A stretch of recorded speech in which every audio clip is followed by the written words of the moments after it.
Hello everyone. Today we are going to proceed with our next topic, that is pregnancy and the embryonic development.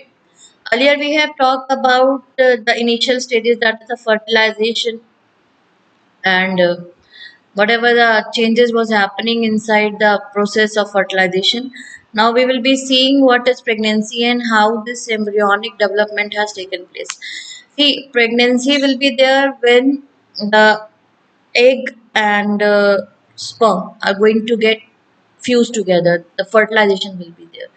Then that fertilized product is known as zygote. It is going to get embedded in the wall of the uterus, that is inside the endometrium.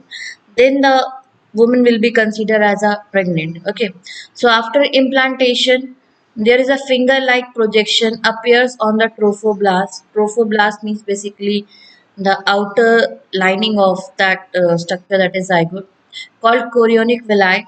And from that trophoblast there will be the formation of chorionic villi. Actually, villi will be formed so as to absorb the nutrition from the mother's body. That is, actually, it is going to establish a sort of placenta. So, which are surrounded by uterine tissue and maternal blood. I'll show you in the next slide here. You can see that in this picture there is a this one, the outer lining will be termed as a trophoblast, and now this zygote got embedded inside the uterus lining, that is inside the endometrium, and the sort of chronic villi which it has established from its outer wall, that is known as a chorionic villi. Okay, which are surrounded by the uterine tissue and maternal blood. Now this chorionic villi and uterine tissue becomes interdigitated. Here you can see that this one, the chorionic villi and this maternal tissue, they got intermingled, okay, with each other and jointly form a structure and functional unit between developing embryo and the maternal body, and this is only known as placenta. So here is the placenta, this maternal tissue and this chorionic villi. They are going to establish a relationship in between a mother and the developing uterus. Then this disc-like structure will be termed as a placenta. The placenta facilitates the supply of oxygen. Now, what is the function of placenta? It is going to supply the oxygen and nutrient to the embryo, and it also removes the carbon dioxide, which is excretory product, and this product was generated by the zygote. Okay, and other excretory waste material produced by the embryo, they all are also going to be removed with the help of placenta. So placenta is uh, playing the role like a to and fro. It is going to supply oxygen, nutrient to the embryo, and whatever the waste product will be generated by the embryo, it will be taken back from the placenta itself. The placenta is connected to the embryo through an umbilical cord. There is a one cord-like structure which is known as umbilical cord, which help in transport of the substances to and fro from the embryo. I'll show. Here you are able to see this one is a cord-like structure which is attached to the placenta. So placenta is going to supply oxygen through this one, whatever the nutrient through this one, and whatever the excretory product are there, it is going to be passed through this umbilical cord into the placenta through this cord-like structure. Okay, so this placenta is connected to the embryo through an umbilical cord, which helps in the transport of substances to and from the embryo. Next, placenta also act as a endocrine tissue. ये जो placenta है, ये एक endocrine tissue के form में भी role play करता है. यहाँ से थोड़ा important है, so please focus on this one properly. And it is going to produce several hormones.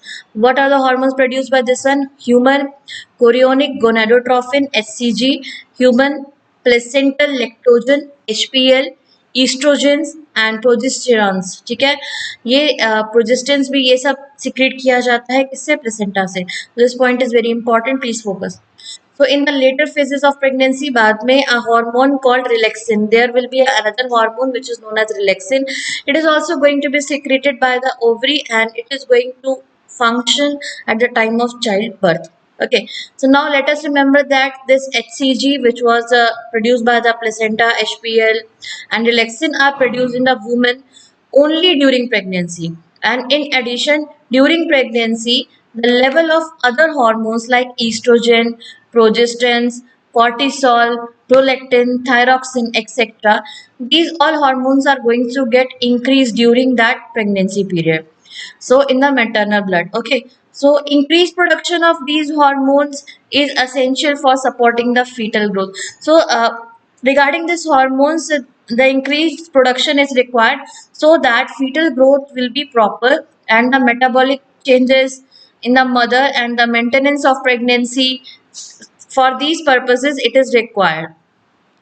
Immediately after the implantation, the inner cell mass, that is embryo, differentiate into an outer layer called ectoderm and an inner layer called endoderm. Okay, after the implantation, they are going to divide into two layers basically. Ectoderm, that will be the outer dermis, and endo, which is termed as the inner. So this is going to be produced from the inner cell mass, which I have shown you in the previous video. A mesoderm soon appears. So the sort of tissue which is going to develop in between these two, ecto and endo, it will be termed as mesoderm. So these three layers give rise to all the tissues in adults. Okay, here is a picture. Now next one, we are going to talk about the embryonic development, because now embryo has established itself. Now it is going to get developed.